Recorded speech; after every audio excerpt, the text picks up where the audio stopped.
Real with Omar, special edition today. I am with a special guest, a friend, associate, a colleague, a business associate. He has a lot of names. He's a radio celebrity. You're not going to see his face yet, but I'm calling him the King of Scranton. Today, my special guest is Rafael Veras. Rafael, welcome to the show. Welcome to the show. Well, thank you very much, Omar, for bringing me on. Thank you for having me participating with you. It's been way long overdue. Absolutely. So definitely this had been postponed and canceled a couple times. And we almost got canceled right now. And we almost canceled it today. But we made it happen. We're here now. This is God's timing. Yep. So that's what's up. But thank you very much. Thank you for your support. Thank you for bringing me on. Thank you for your backing. Also, and participating in some of my crazy projects. And thank you for the support, bro. I really appreciate it. The whole team is winning. And the reason I have you on the show today is because I want to give people a little bit of information as well as inspiration in terms of how they can, maybe if they have ideas and they want to make things happen, how this thing's kind of happen, right? So, besides, if you guys might know his voice, he's the voice of Cabanillas. I just want to throw that out there. So, yes, we might throw some Spanish in there. I'm not sure yet. Cabanillas y asociado, pero claro, tigre, imagínate. El abogado del pueblo. Y en su bolsillo. En el bolsillo. All right. Shout out to Chris. We know you. But let's talk about. Let's go back a year and a half ago. I mean, we know each other about a decade. Yes. A year and a half ago, you come to me with an idea. You're like, yo, I want to buy this house. Da-da-da. So I'm like, all right, well, it was an investment property in Pennsylvania. As you're now the King of Scranton. We'll talk about that. We'll get to that part. But in the beginning, we weren't the king. Okay. And then we move forward with the deal. And then you say, yo, I want you to come sit down with me and my guys in my backyard. Yep. And we're sitting there. It's like 5 or 6 of us. Yep. And I'm explaining what investment property loans are. We're explaining how there's no tax returns required. Mm-hmm. We're explaining the movement of money through business accounts doesn't have to be sourced and seasoned. Right. We're explaining the rules of engagement, right? To get us started. Yeah, well, because everybody wants to play in the game, right? But nobody knows how to score. So I'm like, this is the way it will work, and this way, and I think you brought me in to kind of to answer all the detail questions for the guys because they were excited, they wanted to do it, but of course. How do we do it, and why haven't I thought about this before? Right. So what did you find? Like I know that there were a lot of assumptions, and then once we started to explain the way things actually work in the banking world, investment properties only we're talking about right now, things got a lot clearer, and it was a lot easier for them. I felt that people were a little apprehensive at the beginning, and then they were like, a word? Oh, we could do this? And then you came in and you started talking about the purchase, the rehab, the cash flow, the after repair value, the appreciation of the asset, the depreciation of writing things off. Right, that's your accounting background. Right, yes. And I think that's really when light bulbs started to go off, right? Correct. So I know I put a lot into a little sentence, but to go from that one deal, just to give people a kind of like a logistical, and what I mean by that is that I want people to understand how much shit we're getting done in a year, right? Yeah, in a year. In about a year. In a year from that one deal, how many deals that you and your team close in 12 months? Yeah, so in terms of close that we've been able to acquire, whether personal funding or hard money lending or cash EPL, right, or DSCR loans, whatever loans you picked up. Just give them a rough number. Just so that I want people to understand how if you get busy with the right team, how much you can get done. We're at 25, pushing 30 properties. Kings Scranton. 25 in 12 months. Yeah, in about give it like 17 months. So let's say out of your 25, obviously some are in repair, right? Some you buy, they have to be repaired. Yes. How many right now are cash flowing? Tenants rehabbed, and I think you have one for sale already. I don't know if you want to get into that. Well, yeah, to break numbers down to let people know how it works. Well, this can span us like 3 shows. Well, we'll give them a little bit, we'll give them a little bit. And we get people asking us more questions. We'll go on. Well, let me backtrack a little bit. You gave a little bit of history. I'm going to do a 30-second history. Okay. So, basically, the reason why I called out and I reached out is that I'm a hard worker. I come from the bottom. Now we're here. We kind of say, but we started here from immigrant family, immigrant parents. Mm-hmm. Father passed away when I was 21. Leaving me at home with my mom, my sister, and we got to work. We got mortgage to pay. We got college tuitions to pay. Nobody's giving us handouts. And then my parents were homeowners and business owners, so it's not like my sister and I were getting loans or getting any financial aid. So we had to pay. So we had to, no talking government about. assistance whatsoever. Straight up scrap. So it's like we gotta work for what we have. Yeah. So fast forward, I'm married. I've got my wife. We buy our house. So good, great. We have our house. But okay, baby. So let's start saving up some money because we would like to invest. Like, everybody's mentality is like, oh, let me buy that 2-3 family house so I can live rent free. Mm-hmm. If that's your case, fine. That's what I was looking for. Mm-hmm. God blessed me with a single family home in the Bronx. I was able to pick it up. I was able to buy it. Stars aligned. That's great. But that was not really my intention because, like everyone, I wanted that investment property. Right. So now that I have my single family, I'm fine. I'm good. But it's like, listen, we need to continue growing. Like, we save money, we cut vacations, we cut splurging on bags, splurging on certain items because we want to put $25,000, $30,000, $40,000 together. But once I have that $40,000, $50,000, what can I do with it? What? Right. New York City. You were pursuing passive income. Right. That's what that's the magic word, passive income. Passive income. Right. So when we wanted to go into the market, I reached out to you. I reached out to a couple of my other buddies. What can I get? Nothing. Right. New York was expensive. I'm talking about 2020, right during COVID. Mm-hmm. So if you're looking for a house, you're not going to get a 2-family in the Bronx that's operating. Right. Not that you have to build, but I'm talking about operating for less than maybe $750,000, $800,000, and even that right now, it's and to give context to what you're saying. Remember, during COVID, people were offering no appraisals, cash over. Like, it was crazy because interest rates were so low. People lost their minds. So they were offering much more than the property was worth because everybody wanted to move. So I tell my wife, baby, let's just continue saving and let's see what we can get. Then I have family that lives out in PA.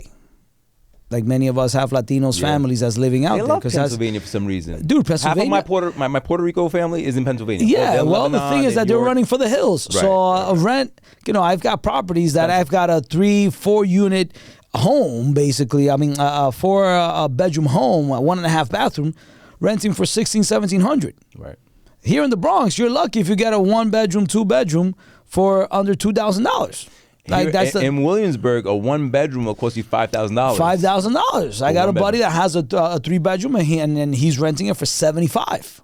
So it's expensive. God bless those guys. So I don't have that money. Right. I still don't have that money. We're not at that scale yet. Right. So where can I go? Well, listen, so I drive out with my wife. We have some family members out in PA. We're sitting out there, and I drive by a couple houses, and I see a house like around the corner from my brother-in-law's, and I'm like, dude, that's a good potential house. That looks like a 2-family, ended up being a 3-family. Right. Ended up contacting direct owner because it was for sale by owner. Did you sign the front? Yes. Okay. FISBO. Yes. So I called the owner like 15 times until I finally got him. Mm-hmm. He didn't even live in Pennsylvania. He was living out in Fort Myers, Florida. Really? Okay. So I stumble into him. He tells me, oh, my wife passed away, and that's not the only property I have. I have a couple other properties. So I'm like, oh, well, listen, let's start talking about it. He tells me the rent. I discuss it with the wife. I reach out to you. Mm-hmm. I'm like, hey, can I get a loan for this property? We're like, listen, we can do that. You got to do 30% down. So we do the math. We're like, okay, 180, 170 purchase price, 30% down. We're looking at $35,000 plus closing costs. I had to come out of like $60,000 out of pocket. Mm-hmm. I didn't have the $60,000 whole, but I was getting there. What do? Sometimes, the way that I usually pick up and that I've been able to get where I am is holding hands, partnering up. Like, how do I partner up? You can partner up. One does the financing, the other does the lending, the other does the credit. Another one, we can go 50-50 on the money. It's easier for me to come up with $30,000 than $60,000. So if I've got 30 and I have another buddy in the same condition as me that's willing and open mind to go into business, yo, bro, come up with another 30 and we can swing this together. Let's do it, right? Let's do it. Mm-hmm. Let's go into this loan. Let's pick this property up and we rock and roll. Let's see how it goes. Let's start with one. Mm-hmm. Some people want to buy 5-6 houses, but some people want to buy a freaking building. Just to give people a little bit of perspective, with the way you're approaching the purchase of the property, it's almost like buying a business, right? Yeah. And you're going to split the expenses. It's definitely 100% down the way, down the middle. Right. So we're doing this 50-50. If the faucet broke and it's $150, you put 75, I put 75. Right. Like, everything gets cut down the middle. Right. We got a $3,000 profit, $1,500 you, $1,500 me, and we rock and roll. So started that way. So that's where it was born. That was where the idea was officially born. Now, from that point, then moving forwards, we also got another offer from the same seller. Okay. So that same seller then offered me a single family home down in like the heart of Scranton, city center Scranton, for like about $50,000, I think it was. So I hit you up. Yeah, and I said I can't do a loan. And I'm like, yo, bro. No offense. Can I borrow $50,000? Yeah, I remember. Yeah, you're like, what do you want $50,000 for?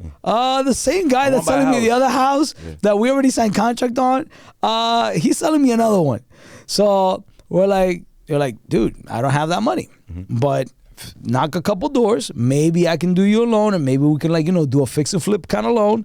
Then I hit up a couple of our other boys, and one of my clients, that's one of my good friends, I struck the conversation with him. I'm like, yo, bro, I'm in this process, and I know you've got the cash.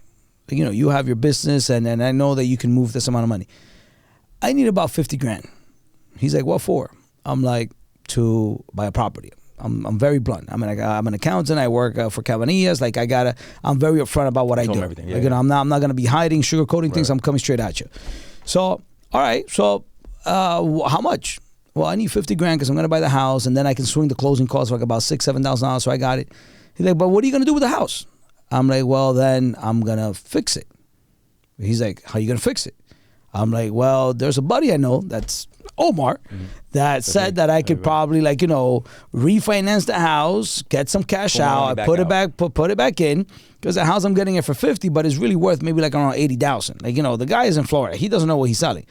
And I looked at the house. The house is livable. It's in horrible condition. Like, I wouldn't live there. Right. It's got nasty rugs, nasty walls. I could do something nice with the house. So what happens? My guy became basically my investor. Right. So he's like, instead of knocking the door to why don't we fix the house, get it done, and then we cash out refinance? And that's when I call Omar. Omar, this is the idea. Can we do this? He's like, rock and roll, Rafi. Let's get it done. Yeah. So we bought the house. We fixed the house. In less than 4 or 5 months, we refinanced the house. So a house that I bought for $50,000, fixed it with about maybe some 75, 80, because then we just completely blew it out. Like we blew the doors. We pimped it out. Yes. Really nice, right? Because you were thinking Airbnb at one point. Yeah, we were thinking Airbnb at one point. So we take the house, we flip it, we remodel it. Right. Now the house is worth, when we appraised last year, close to $150. Right. So we bought for $50, do those numbers, invested guys. About $75, and this is talking about a couple of months worth. So we're in at $125, $120, $125.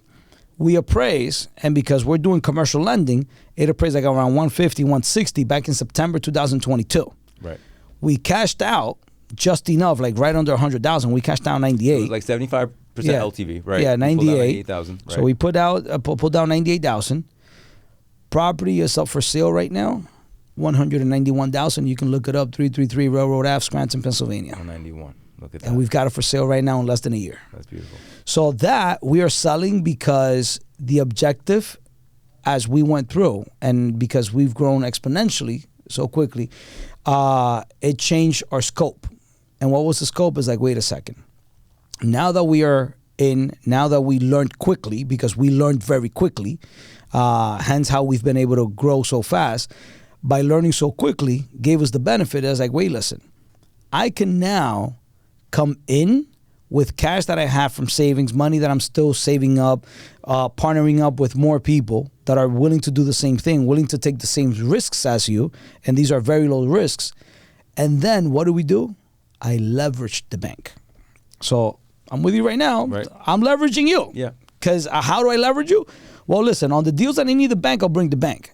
But on the deals that I can swing the ball and do myself, that I'm able to do cash because we have some cash around, because now I'm cash flowing a couple properties, because I'm still saving money. My wife ain't going out buying fucking Louis Vuitton and Gucci and all that shit. It's yo, baby, you gotta chill. You're gonna take it easy. If you want some nice bags, we'll try to figure out. Take a second, babe. Yeah, take a second. Go to Canal Street and hook it up. But it's chill. Because I want to build a future where in 8 to 10 years, we're in cruise control. We have our business, we're working. I want to continue waking up and working. I don't plan on retiring, but I want to be in a position where I can be in cruise control, where at least my personal, my immediate coverings between my mortgage, child support, insurances, my expenses are covered. Right. So if I have a lifestyle of $10,000, $12,000 a month, I want to make sure that my investments are covering that. Your lifestyle, yeah. So it covers my life expenses. I still have my business going. So now that I have my business going, now that I can also now invest, it'll basically accelerate my investment possibility, because if my personal expenses of 10 grand a month are being paid for, I'm saving 10,000 a month. That 10,000 a month is 120 a year. So if my buddies had a working capital, or the business owner who was a bodega owner who's been working for 15, 20 years had 250 grand saved up, he didn't know what to do because he didn't really know what the possibilities would have been. Right. He's too caught up in his wife, like the same way my mom and dad were, they had businesses. I couldn't, I couldn't get financial aid. Yeah. But now his wife wants to get financial aid. It's like, wait a second. Let's think about it the other way. Just for the cash. If you've got the business, use your business. Always not going to care when you're buying a commercial property where the money's coming from. It doesn't have to come from your personal bank account. Right. So if your business is cash flowing and your bodega or your restaurant or your bakery or your pizza shop is flowing and you've got some cash there, listen, invest the 60 grand and get a property that can cash flow $2,000 a month. Right. So that let me give a teachable moment real fast. Sometimes if you have the cash, you're able to buy properties that a bank might not lend you the money on. You cut a lot of red tape. Your negotiation with the seller is a lot faster.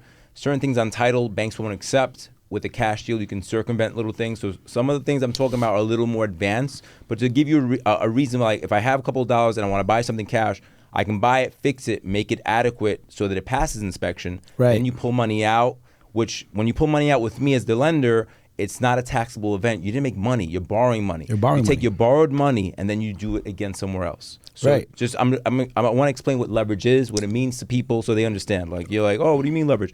Well, he bought something for, was it 50? Yeah. Put 75 into it. It's 125. It was worth 180 or 150. I'm not sure. 150. We gave him 100 back. Now he has $100,000 back. The house is done already. Yep. And it's probably rented. It was rented for $1,550, $1,600 and he's bucks a getting month. money every month. So it's already self-supporting. He has $100,000, which is not a taxable event. He borrowed $100,000 and he can go do it somewhere else again and again and again and again. I don't verify your tax returns. I don't verify the income. The refinance of the house legitimizes the money. So all I have to do is show the HUD from that refinance, and there's your down payment for your next deal.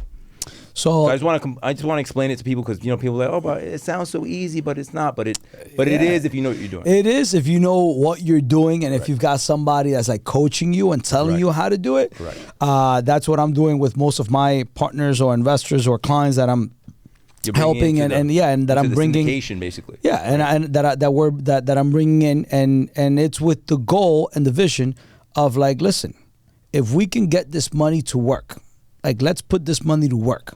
And you're not lending it to someone. You're not putting it anywhere. Like I'm not a Bitcoin guy, nor am I a Wall Street stock market guy. I've got a couple dollars in there invested, but I don't even pay attention to that stuff. Yeah, the majority of it's not there. It's so my stuff is real hard assets that I can see rents coming in, that I can see my equity growing. Mm-hmm. So going back to that deal, 50 grand. May 2022. Mm-hmm. Fix, basically flip, rented. Right now it's rented for $1,600 a month. So it's paying itself right now. Yes, because the mortgage on that is like $980 inclusive of taxes and insurance. So you're making money every month. Clear. So we're making about $600 a month. Right. So we're making $600 a month on an investment of $25,000 that I still have tied up. Right. So even if you do the ROIs on that, and if you take out your calculator and you do the $600 divided by the $25,000 that's in there, when your payback period you'll see what the payback period is. Mm-hmm. You divide that by 12, and then you have your ROI. I try for my ROI, return on investment in real estate, just data. The normal ROI on real estate investment is 8 to 10%. If you're doing 12, 14, you're doing great. You're killing it. Right. Many of the ones that I am doing, and on the vast majority, were over 20. So I've got some properties that they're doing 30, even 35. Why? Because we're coming in with the cash that we're buying cash, 80, 90, 150, 180, depending on your pocket. It all depends on your pocket. Like, it all depends on your pocket. And then how you can leverage the bank. Why? Because if you bought for 50 or bought for, let's say, a bigger house, let's say a 3-family that we can get. Let me show you another example. Okay. We bought a 2-family for $90,000. Put in on that one about 75 as well. Okay.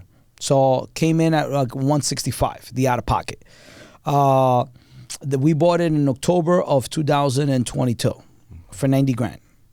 Wrote a check, 90,000. It's ours. Did it have tenants or was it empty? Yes, it had 2 tenants. Okay. Knocked on the door. Hey guys, listen, I'm the new owner. I want to increase the rent. One tenant accepted. The other one left. The one that left, we started working on that apartment immediately. It was a 3-bedroom apartment, 1.5 bathroom. The rent that the prior tenant was paying was like $700-800. We wanted to increase rents close to the $1,500. Well, that was market rent, $1,500. Yeah, market rent would have been $1,300-1,500. Yeah, right. Double than what the tenant was paying. Right. But then again, the apartment had to get updated. Right. So we invested close to about $20,000-21,000 in updating the apartment. New walls, fix the bathroom, get new appliances in, get maybe some new kitchen cabinets, paint it, get some new molding, freshen up the apartment, vinyl flooring. Right. Done. Got a new tenant in, $1,500 a month. While that construction was going, the other tenant was giving us a lot of issues. So we're like, you know what? Just give me the keys and take a hike. Her rent was about $1,000. I had raised her from like $980, $680 she was paying to $1,000. She agreed to it, but she didn't want to stay. She was giving too many complaints. All right, so get out of here. So gave us back the keys. Tried to evict her. Also, PA, you evict in 60 days. New York, good luck. So in PA, I've had to evict several tenants, and within 60 days you're out, which is awesome. Yeah. So we got the tenant out. I had a basement. The basement used to be habitable back in the days. My contractor's telling me, yo, Ralphie, if you want, we can make this work. Another apartment, right? Oh, you know what? Let's see the space. We looked it up. What it will cost? Another 20 grand? Okay, so now I'm in 20, about 60,000. All in, I was about maybe 70, 75. Okay. So 90 plus a 75 is 165. The property appraised after we did it, $260,000 about a month ago. $100,000 in equity. Yeah. Look at that. So knocked on the door again. Yo, Omar, whatever the banker Pull is. money out. Yeah, I want to pull it out. Yeah. I put 175 in. I need to pull it out. We got a check back for 169. What happens? My mortgage there now is 1,800, 1,787, 1,800. What's your rent? My rentals right now are 3,800, 15, 800 in the basement.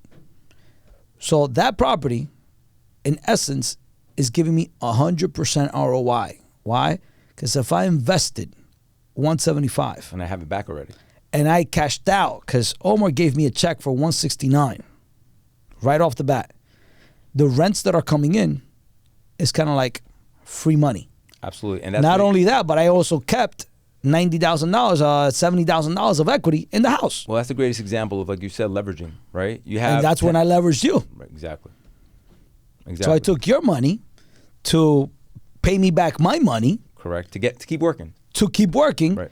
And now that 170 now gives me the opportunity of trying to pick up 2 more or one that's a bigger property Right. at 170 where I can now pick up a 4 unit or a 6 unit, pick it up with the 170. Which is the big one we picked up? It was a 6 or 8 It was unit? an 8 unit. An 8 unit. Yeah. So you're at an 8 unit now. Yes. Right, I remember that deal. Yeah, that was, we closed that one in October of last year. Yeah, that was a good one. That was, I sweated that. I sweated my ass off on that one. Remember the seller was like, seller Don't was put that on like, camera. you got to close right now. Yeah. And we had to like scramble and like close within like 24 hours. We had other stuff going on, but we made it happen. Yeah. But we closed. That was a good one. Yeah. Well, that was a good one. We got a very good price on that one. We updated that one. We've invested in that, like maybe about 50, 60,000. Okay. That And what do invested. your rents look like on that one?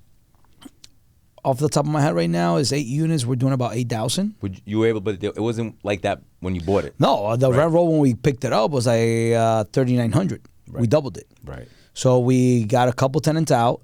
Then there were 2 units that we remodeled. Right. Completely remodeled. So you were able to get higher market rent for those when you got Yes, and then there was 1 unit that was vacant. That wasn't even occupied. There was 1 unit that they had not even touched. We went in there and we built a unit. Okay. So we went in there. We got new plumbing done. I remember that. Yeah, we went in there because it was a 7 unit at first. Right. And then we're like, wait a second, there's an 8th unit. But it was just but it was not being used. So we got that unit up and running. So that mortgage there is $3,300. Plus, I take care of the water. Everyone takes care of the electricity, but I take care of $8,000 a month in rent. Yeah. That's beautiful. All right, here's another teachable moment. As a landlord, you have to follow trends, right? So right now what's happening, obviously everybody knows in America there's a housing shortage.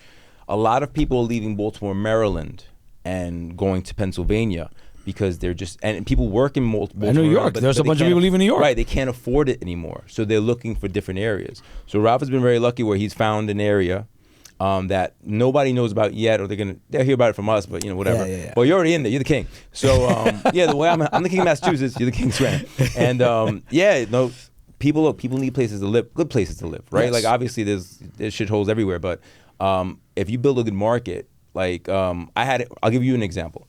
We bought a property a couple of years ago. It was old owner, didn't do any updates, whatever. And normal stuff. Yeah, normal stuff. Normal in stuff. Massachusetts, and we did some updates. We did some upgrade. We did the backyard. We did the roof. We did every unit. We were doing new bathrooms and stuff like that. And so this building in particular was a 21 unit. So we said, all right, we're going to raise everybody's rent $100. So just to give some context to it, let's say market rent's $1,500. Let's say we were collecting $1,000. We were moving it up to like $1,100, $1,200. So we're still below market, but more than the previous owner was charging. 1 or 2 tenants were like, no, I don't think that's fair. And going back to what you said about, I wasn't trying to evict them, but I said, look, it's 2 options. There's people out here that are looking for units that I can get $1,500 from. So if you don't want to pay the increase of $100 a month, I need to show you your apartment. Right. Once you just have that conversation in a nice, respectful way, but just being straight. Yeah, they walk like, okay, away. I'll pay. Okay, no, calm down. And it's not, you don't, it doesn't, I want to tell people, like, as a landlord, it doesn't have to be confrontational. Because the thing is, we talked about this off camera, is that the burden of economics transfers, right? Like, if they're not paying, and I'm not saying feel bad. I'm just saying that as a tenant, you don't care. You break your fridge, you don't need a new fridge. You just call me. Yeah. That money comes from somewhere, right? So that money comes from the rent. You know what I'm saying? It's the it truth. comes from the but investment they have. They almost kind of feel like it's me against you, and it's not. No. Right? We're working at this together. I want to give you a good place to live, but come on, man. I want to make a living wage too. Right. So yeah, and you fix it, and I try to consider myself like a good landlord. Yeah. You're not a trap lord. No. You're not a trap lord like other guys. No. Trap landlord. Yeah. They're good. They do their thing. Everybody does their thing. Yeah. Everybody has a market. Listen, everybody's got a market. Yeah. But I try to deliver good units. I try to deliver good appliances. Try not to cut corners because I found that to bite me in the ass, and it costs in the longer run. It costs more money in the long run. Yeah. If you're gonna change the sink and a vanity, just get a good one, and that's it. Change it right. Don't just change the top or leave the bottom like all half baked. Yeah. Get it done the right way. Or when you do floors, right? Like I see a lot of guys just throw floors on top of floors. Like rip the old floor out, put the good subflooring down, plywood, and then put the floor right. Especially if you but like you mentioned, vinyl tiles. All the way to go. Yeah, the vinyl durable, commercial, the waterproof ones. They look like wood. Dude, the waterproof ones. I just did my office. My wife's office is getting done right now, and it's got that vinyl waterproof flooring. So going back to the investment. So when we talk investments, we also have to think about it, and I have a bunch of different analogies. But when we talk about investments, and we talk about small markets, and we talk about small investments or small pockets, meaning I'm under $50,000. If you're going to invest, people, please have money available. Like, don't call yourself an investor or wanting to invest and not have money. Like, don't go invest with other people's money. That's a tough one, yeah. Unless like you're at the level that you can secure that money. Like, don't go securing money with a property that you haven't purchased yet. Like, go and try to have your own pocket. So make a little fund. Right. Like, put together your $30,000 or $40,000, $50,000 before you go make an investment. So wait, stop there. Teachable moment. That's my thing. Teachable moment. The less money you put down on a property, and Ralph will attest to this, he'll jump in with me after this, the higher leverage, the smaller the margin. And what I mean by that, the smaller margin between how much you're paying for the property, your mortgage, and your rent, right? So if the margin is like, say, it could be $5,000, like one of his properties he just mentioned. If it's only a couple $100 and somebody doesn't pay your rent, you have a problem. You're screwed. You're paying out of your pocket. So you're screwed. Just, everybody, other people's money, 100% out, financing. Yeah, the higher the leverage, the smaller the margin. So the less money you put in the deal, the more you're going to have to pick it up in case something goes left. So I just wanted to talk about that because a lot of people think, I'll put 10% down, I'm good. No. Yeah, okay, on investments, you want to be cautious. Porque te puede ir de lado rapidito. Te quema. It'll go sideways quick. Right. You go 2 months with an active mortgage no paying rents and apartments having to get fixed and you're not ready for that, who's going to lend you money? Correct. So you have to have a backup, or you have to have some type of secure way that you're going to be able to weather any storm or any rainstorm that you got coming in. Because you can get a typical rainstorm and get a little flooding. But if you get a hurricane coming through and then you have to do complete reno on a basement and you got to wait for insurance and then you got mold growing and then you got tenants in there and you got to get them out and you got to go through insurance, it becomes a nightmare. But if you have rainy money and you've got good properties being built and done the right way, listen, that's the way to go. So first of all, you need to have some money saved up. Second of all, speak to people that have knowledge. Your accountant, your tax preparer, is not typically your best person to go unless I'm the one. But unless it's me.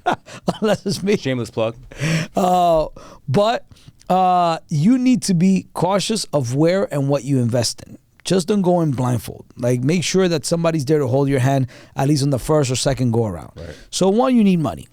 2, you need to be properly assessed, like, properly supervised or properly recommended. Have someone that's properly doing good by you.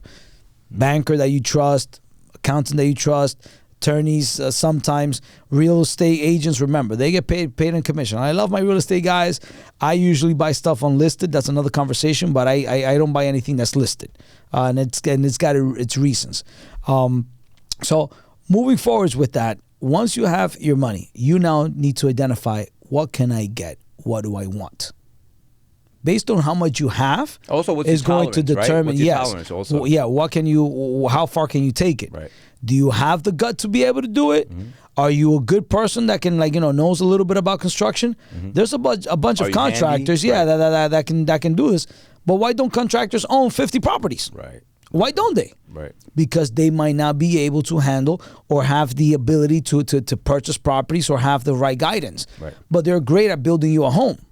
My contractor out in PA, he's built he's worked on almost 20 something, almost maybe 30 properties that we've picked up. He only owns his primary residence. Right. So I know, you freaking knucklehead, dude. Let's get you a couple of properties. No, the funding, the banking, I don't know. Like, dude, you don't need freaking bank. No, I've been told that I need a bank and I don't have good credit. So wait a minute, teachable moment. Be careful who you listen to, because not everybody knows what the fuck they're talking about. I have to say it like that though, because everybody's a guru. Yeah, and then they don't know this fucking idiot. I'm like, dude, no, you don't. If you got some cash, we're getting good money from us, and from my crew that's out here. Yeah, you're getting money from me alone. Save some money. Right? Yeah, save some money. And let's get you a property. Let me help you out. Get it on a deal. Yeah. So right now, I'm in track on getting him 1 or 2 properties that will be his. Oh, nice. I'm like, dude, everyone here, this is one thing, bro. When you're eating alone sucks. Right. You can see a big fat awkward cake, a big fat steak, but you're not going to eat a porterhouse by yourself. You're not going to eat a birthday cake by yourself. It's impossible. So why try to be greedy about it? Spread it and keep the people around you happy. Mm-hmm. I hate hearing people that are super greedy, cutting corners. No, I got this. I'm going to do it on my... Nah, bro, you need people. You need people around you. You need people that will take care of you. Yeah, not everybody loves you, but as long as you've got some people that you can trust and some people that you can build a relationship with, that's what you need. Right. So going to the right person and knocking on the right door, when you are going to invest, I'm going to go with someone that's already doing it. I'm going to go with someone that can show me that they have the results. I want to see your testimony, kind of yeah. The same at Cabanillas is what did you do? Because how are you going to tell me what to do if you didn't do anything? You don't know. It's those guys talking about, you should be an investor, you should be a flipper. Well, how many properties do you have? I don't have any. Yeah, how many properties have you flipped? All right, so when I would like to see you walk the talk. So if you're talking, let me see how far you've walked. Let me see what you're doing. Mm-hmm. Let me see what constructions you're up to. Let me see what properties you're managing. Like, show me your book. Like, give me something that'll prove. Rafi carries around a binder. Not anymore. It got too heavy. I carry a laptop now. Oh, okay. How about the wallet with the ATM cards? Yeah, right. Every property has an ATM card. Yeah, I do all properties under corpse. Yeah. Either LLC, corpse. I prefer corpse. It's easier. LLCs, I too much of a headache, so I rather do corpse and all my stuff. I go C corpse and everything. Okay. But when you're investing and that you're looking at numbers and that you're sitting down, it's like, okay, so who's going to guide me? So you have to make sure that you have the money, that you have the guidance, and then what markets am I going to? I got lucky. I'd have to say, because I went into a market I'm exploiting. Thank God, knock on wood, that it's you're not exploiting. You're just there first, bro. But I got there first. Yeah, you're there first. Right. I got there first. Mm-hmm. So I know the Florida market right now is also like, the lid fell off its cover. Bro, saturated. Yeah, it's saturated. Mm-hmm. New York, you can invest, and I don't want to fly out to Texas. There's a bunch of opportunities out in Texas as well. Michigan. Yeah, Texas. But again, it's very far. Right? Yeah. That becomes the issue. So who do I have to take care of it? Like, how can I connect? Like, who's going to work for me? Getting a contractor. That's a humongous problem. I've gone through like 4 or 5 different contractors. And contractors are tough because you give them a large amount of money and you're hoping they're going to hit their quotas or their deadlines that they're saying, and 90% of them don't.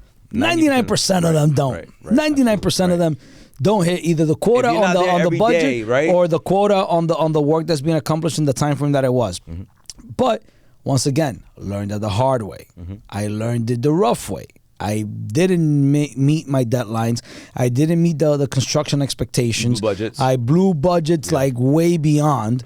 So all this is that you get from experience. Hence why you should start small. Right. All these guys that are trying to get these like 10 units, 8 units, and have never owned a property, start with a 2-family or a 3-family. Yeah. Something that you can dump. That's another thing. I always look at properties that I'm able to dump quickly if I need to. What do you mean by the dump? You mean sell quickly? Yes. Yeah. Dump meaning that I can fix, rent. If it's not working out for me or if it's too far for me, it's like, okay, I'm going to sell, put it in the market, but I know that it's going to have a good appeal in the market when it gets listed because it's cash flowing. Once again, I look at my numbers and I'm always north of 20, 25%, 30% ROIs. I haven't had to dump any houses or try to sell any houses quickly, except for the one that I'm doing right now. But that's not quickly. You're selling and that's not quickly, but I'm selling because I want to. Because I just found myself that I can pull that money out, that extra 70, 80,000. I can pull it out and not refinancing. Ojo con esto. Cover your ears. So the best way to go about banking is to finance only once. If you buy through financing and then you try to refinance that same house again after because you needed the money to reconstruct, you're going to get screwed. You're going to get doubled end. So you're going to get your banker double dipping in the front, dipping in the back end. And the one that's going to be most likely losing out is you because you had no money. What he really means and to this say happens, is he's just you've got no money. Costs. He's just mitigating closing costs, what he's talking about. Yes, and sometimes interest and expenses that you're going to have additionally. So it's I see it as unnecessary if you have the ability, banking, if you have money. So don't talk about investing if you have no money. Like I recommend minimum 50 grand in your pocket to even have the conversation of investing. Right, to start thinking about that. Yes. Right. Either in cash in your pocket or in a bank account to then have the conversation and then we go shopping. So what do you think about the guys that are preaching credit cards, using credit cards for all that? That's tough, bro. That's tough. That's know, tough because you maximize, max out your credit card. Let's educate real quick. What's the going interest rate on a credit card right now? Dude, you're looking north over 20, 25% interest rate. So you're borrowing money at 20, 25%. Yep. To put as a down payment to then borrow more money. Hell no. Yeah. Well, no. People use your American Express. Get your miles. Like hell. All right, no. bro. Okay. To get 4% back, hell to the hell no. Yeah. So no, with those that are doing credit cards, I only do credit cards to purchase at Home Depot. Okay. That's it. I don't pay anything else. and I try to clear my credit cards within 30 days. So the month is up. So 30, 60 days, I try to clear them out. Because remember, once you get, and you start with one, you get it up and running and you get cash flowing, right? You haven't stopped work. You don't stop work. No, never. I don't stop work. I can't stop work, right? Right. So I keep it going. I'm still continuing to save whatever I can every month. So I'm still living the quote unquote poor man's life. No, the humble, and it's not know. poor man. It's like, I don't like it's that. a humble life. No. I thought. Well, let me give you a little context. So, I think what you're talking about is like a lot of people don't understand that there's actually a runway time. Meaning, you got your project, you got it going. It takes time for things to start catching up, right? Because there's a lot of money going out in the beginning, and they're thinking, "Oh, I closed yesterday. Oh, I should be making money today." But like, no, it might take 6 to 8 months. Just understand that whatever you're doing to make money to live is what you're going to be doing on top of the responsibility of GCing a construction project, if that's what it is, and that's on the weekends, or that's on, 1 day a week and 2 days on the weekend. It's just an extra amount of work that you have to invest your time in for the big picture at the end. A lot of people think, it's today, it's tomorrow, it's that whole generation. No, they want everything fast. You need to wait 6 to 8 months to even see it like cover itself. Right. In terms of like, cover the spread. It's not making your money back. It's cover the spread. Right. But while you're covering the spread, you also have your job that's still working because you have your mortgage at home. Right. You've got your car lease payments. You have your insurance. You've got like, you have your life. You have your life. So you've got a job to continue to do. So while you still do that, and you cannot no puede descuidar eso. So you cannot mess that up. You can't be shitty at your job. Yeah, you got to do it the right way. Subsequently, you also have the process in which you now is like, okay, so I'm saving, I'm working, I'm done with construction. If you bought cash and did the flipping, this is when you now call Omar. Or your banker. I want to pull some money out. I need to pull some money out. You're only calling me. You're not calling your banker. You're calling me. Sorry. You call Omar. Yeah, he fucked up. So, fuck you. So you call Omar, like, I need to get my money out. So you cash out. How much? Can you cash out what you invested? Can you cash out a little bit more? Do you want to cash out a little less? I've done all three options. I've cashed out less. I've cashed out 100%, and I've cashed out a little more because my ARV after repair value exceeded what we thought it was going to be. The expectation. Right. So what happens? With that process, now I'm like, okay, so listen, now we're rocking. Now I'm in a position where I can cash out. I am liquid again, but the property can sustain itself. Correct. Or if you're just looking for cash flow, guess what? If the property, going back to that Greenbush refinance that I did, so if I go back to it at $3,800 a month, my out-of-pocket expenses on that property are taxes and insurance. And taxes and insurance, because everybody pays their own utilities. Taxes, insurance, and maintenance. So let's say about $500 a month. $500-600 a month. I'm netting $3,200. If my investment on that was $170,000 divided by $3,200 a month, 53 months, giving me a 20% ROI from the dollar for dollar investment. And I know that everything there now is new. Right. So it's not like I'm going to have a broken sink next month. Right. So everything is brand new. As long as I'm paying rent, I'm okay. If one tenant's not paying rent, then what's up? Like, you're falling behind. Like, get me caught up or I got to kick you out. But what happens? Now I have 3 rents. Yeah, but it's not instead costing of you one. money either. And it's not costing me any more money because now I'm putting the money back. But if I do it the other way and I'm like, let's refinance. Take that money out. Yep. Let me take my money out, which is what I did. Cashed out. Now I'm netting $2,000 a month. Right. About $2,300 a month. So what happens? That now gives me and puts me in the position to just, like I said before, go ahead and do it again. Brings my ROI at 100%. I have a loan, but it's a nice, comfortable loan that maybe one of my rents or like 1.5 of the rents can pay. The other 1.5 of the rents It's profit. So your margins are still thick. Going back, I'm just using the terms I've used before. The margins are still thick enough that if something goes wrong, it's not going to hurt you. Yeah, there's a cushion. Right, and you still have money that you pulled out some equity. I'm just using the words that people hear all the time. Yeah, they're like, oh, what's equity? Equity is the value of your property. Yeah. And that you can pull out. And don't go over, don't go over your 70% LTV. Like, don't go over 70% of what your property's worth. Right. Because then you can find yourself to be somewhat screwed. Once you have that and you're continuing, then you can now start getting creative. Why? Because you've continued to work. You've continued to now get income. We're talking about 6-7 months later. You sweated bullets. You depleted your bank accounts. If you decided to use your credit cards like I do for Home Depot, not to pay labor, but for Home Depot, paid everybody off, got my money back. Okay, I'm back to square one. I've got a clean $100,000 back where I started. Mm-hmm. And I have a fully functioning business with an extra $2,000 a month, which is now $24,000, $25,000 a year. Right. I got my $100,000 in my hands. Your investment, yeah. And I didn't stop working. Yep. Meaning I'm still working and I'm still trying to save money. That maybe now we can go to Punta Cana or Turks and Caicos for the weekend. Yeah, we used to do one vacation. Well, maybe we can squeeze in a second one now during the year. Why? Because 1 month of payment, 2 months of the extra mortgage, rent payments will cover for that. And that's how I look at it. I want a nice fancy car. Okay, so let me buy a house that will pay for that car. There you go. Yeah. I want to get some a nice investment. I want to cover my mortgage at home, and I need an extra $4,000 per month. Okay, let me get this investment and that investment, and it'll cover my mortgage. Right. And then you start leveraging that. But now you have a source of income that's coming in from the rental that we just did. I recapitalized my $100,000, so I got it back in my pocket. I'm still saving my $1,000, $1,500, $2,000 a month if possible. So what happens? My money is growing faster. Mm-hmm. So allows me to do the same thing faster. Because now I am having help, but it's my own help. Like my own brain is giving me the help that I need to continue to grow. So now that I'm growing, I have more access. I have more money. Yo, Omar, I got 100. You come up with 100?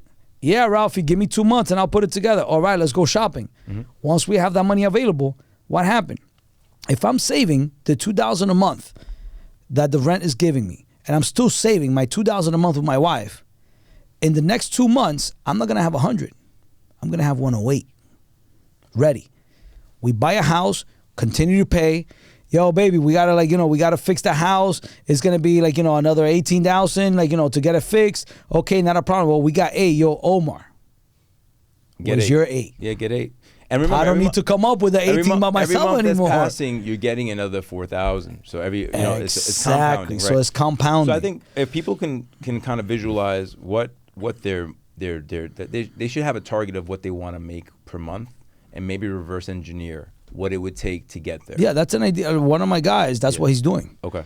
He's like, yo, Ralphie, put me on track to get me to a level that I can, generate $10,000, $15,000 a month. Right, so I can live and just chill. So I can live and just chill. Mm-hmm. And I'm like, well, dude, so this is what we got to do.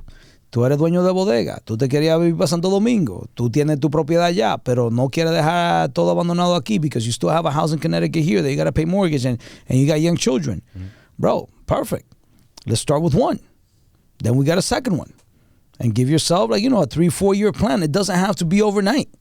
I don't like these dudes that everything has to be. Oh, he just started? He just started with he asked you for the plan? Yeah, so I sat with him and his brother. He's one of my clients as well. And I said, dude, let's sit together. Let's sit. Let's put a business plan together for you, an investment plan. Mm-hmm. That's not Bitcoin. Mm-hmm. So I'm not investing in Bitcoin. Real assets, baby. Real assets. So these are real assets. Mm-hmm. And you purchase. And when you go purchase, that property's yours. It's under your name. It's under your corp name. I love buying under the corp, so I just put it under the corp name. You open up a C corp, put it under the name, get the deed on there. It lives on its own. Now that corp, because you're a landlord and you're managing your properties, and you had a car payment, well, you know what? Car payment goes bye-bye. Mm-hmm. Because now the corp pays for the car. Well, let me give people another piece of knowledge too that they should know. Like when you buy things in the corporations, look, if you want to be slick, you can always sell your corp to your buyer for a certain amount of money undeclared, and there's no transfer. The reason that would work, that helps a lot of buyers, is that because there's no sale transaction, this is a few times, we've done this a couple of times in my area. Okay, he's getting very creative, guys, so this is something at another level. Yeah. So he's, this is for those of you that have several properties that's just to give you the example, for a little education piece, is that then you don't have a sale, so you don't have a reassessment of a property, you don't have taxes going up, you don't have all these things that have a value on its own. But that's another podcast, because that's that's called MIPAs. Those are called different things. That's a core podcast. The big boys, the big boys play in that game. Yeah, I got introduced to that a couple years ago, and it fucking fascinated me. I was like, wow. Yeah. No, and it's cool. Like, when you get to that environment, and these are like little like little cows. Like little cows, little cupcakes, little whatever you want them. So little pieces of steak. So little pieces of steak. Yeah, absolutely. You go to the butcher. Yeah, there you go. So you go to the butcher. And you got your steak cut to your liking. Like, my wife doesn't like the thick cut. I love my ribeye nice and thick cut because I like to cook medium. Right. She likes her churrasco nice and thin so she can burn the living lights out of it. Right, so it can be paper. Yeah, can't paper, charcoal, bro. Hay que quemárselo quemadito. Yeah. I will eat it like that. I like my stuff rare. Right, everybody has their own. So everybody has their own. So what happens? For investment, it's the same. What caters to you? How do you want to play it? Like, what can you do? Yeah. You don't want to get your feet too wet. You don't want to work too much. Okay, so let's get you a $200,000 2-family house that's already done. Like, there's nothing to do with it. You're still going to be bringing in maybe $3,000 in rents. If you got your 30% down, you're still going to be financing $160,000. Your mortgage payment is going to be what? Maybe $1,800, $1,900, maybe $2,000. Mm-hmm. So you net $1,000 a month. But that's because that catered to you, and you bought a house that was completely done. You didn't have to do a bathroom. You didn't have to do anything. It looked nice in the pictures, in the Zillow pictures, and you liked it. Beautiful. Go ahead. I'm not buying those kind of properties. Right. Because I know how to fix. Right. I'm looking at it as a business. Yeah, so I don't see the profit in there. But if that's what caters to you, then let's go and help you out. Let's get you one of those. Mm-hmm. If it caters to you that you like to do the fixer-uppers, to the bare bones, those are scary. Mm-hmm. I've got a couple of guys that love those. They love getting these like peanuts because they get to build from the ground up, and those are great investments. You can get a property for $80,000, $90,000, invest $150,000, $175,000 into it. You're in at $250,000. But your property's now worth $400,000. Right. There's big spread in that. So those guys are caking it. There's big spread in that, but also there's bigger risk, right? And it has to be your tolerance. If you're okay with it. If you're okay with it and you can sustain it, and you're not putting those $250,000 on a credit card, paying 12, 15, 20% interest rate, you're good. Play with your own money. Be careful who you listen to, because there's so many people out there talking shit that it's starting to get me irritated. You're going to start seeing me on Instagram comment a lot more on people's things. I might not directly come at them, but I might ask them a question that might destroy their credibility really quickly. No, and that many people are gonna get caught up in it. Like, you have so many. It's like a web, borrowing here, borrowing there, borrowing from here, borrowing from there. At the end of the day, you bought it for $150,000. You've got a $300,000 value, but you owe $3,000. No, $300,000. I mean, and you owe I know what you mean. So it's like. Yeah. What did I do this for? Yeah, what did I do this for? Exercise and education. And then I'm paying $40,000 in interest in in a short period of time. Because what if I can't refinance in a year? Right. What if I don't finish construction in the 8-9 months and construction goes 15 months? And that happens. And it's happening to me right now. I've got a construction that I'm being held up because I had not been able to get the electricity meters put into the damn box. First of all, I couldn't get a box. I needed like a 3-prong box. Had to order from California. There were none on the East Coast. Took me 2 months to get this box. Once the box gets here, gets inspected, passes inspection, can't get the damn meters. Can't get whatever version of Con Edison. Yeah, their version of Con Edison hasn't been able to come and hook up the meters for me. Oh, seriously. I'm like, you gotta be kidding me. So investment right now. Yes, very stagnant. Yeah. I've got about $100,000 in there. Yeah. That had I known this, I would have put it somewhere else. But it's there. I've got another maybe $50,000 to go, but it's gonna be worth like $250,000. Right. So I'm okay. I know that my investment is well placed. Mm-hmm. So that gives me some peace of mind.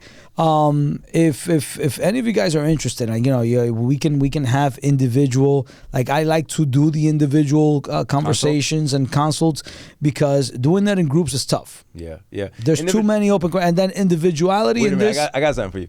So if you want to have a consult with Rafael Veras, go to this Modi app, download the Modi app, and then you can schedule a consultation with him. Shameless plug.